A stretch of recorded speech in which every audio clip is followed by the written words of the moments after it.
estudo, não me recordo o nome do estudo, Queda de Maldições, onde nós colocamos, cada um colocou um propósito, cada um colocou a sua família, cada um colocou aquilo que estava trancado aí no coração para ser liberto. E nós fizemos um propósito com o Senhor nesse curso.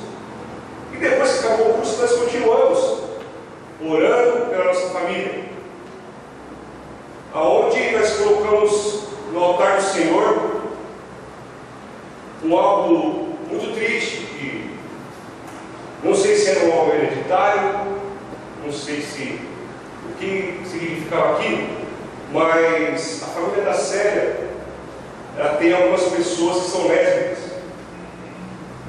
e a tia dela já é um pouco de idade, já tem 52 anos, e era uma lésbica, e fora isso, ela foi uma mulher que sofreu muito nas drogas, usou muito crack.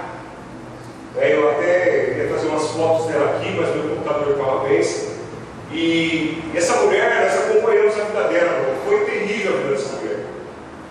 Só para você mostrar uma ideia, a gente ia na casa dela, porque ela cozinha muito bem, e ela fazia o almoço, e era uma coisa rápida. Ela fazia o almoço ali, que você via, cadê a tia?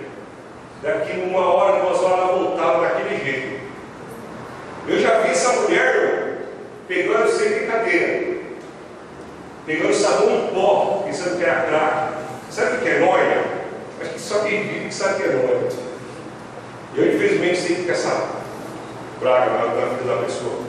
E eu vi, nós vimos, ela chega a queimar o cachimbo, como dizem lá, sabão em pó. E nós falamos, tia, isso não é, isso é sabão em pó. Não é. Para você ver, ter uma ideia como essa mulher é. E ela sofreu muito com isso, irmão. E nós entramos nesse propósito de estar orando pela família, não só por ela, mas pela família inteira.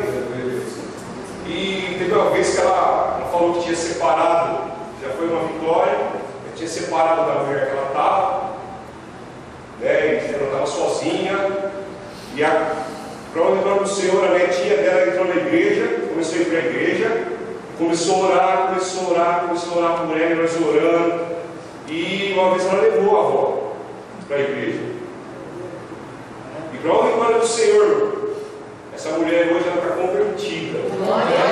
Essa semana ela é casada.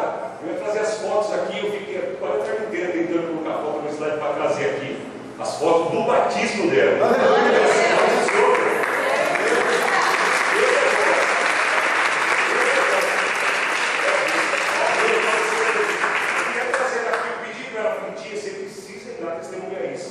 Só que ela ficou um pouco envergonhada, ela falou, não consigo ainda. Eu falei, então eu vou dar um testemunho, porque nós entramos no propósito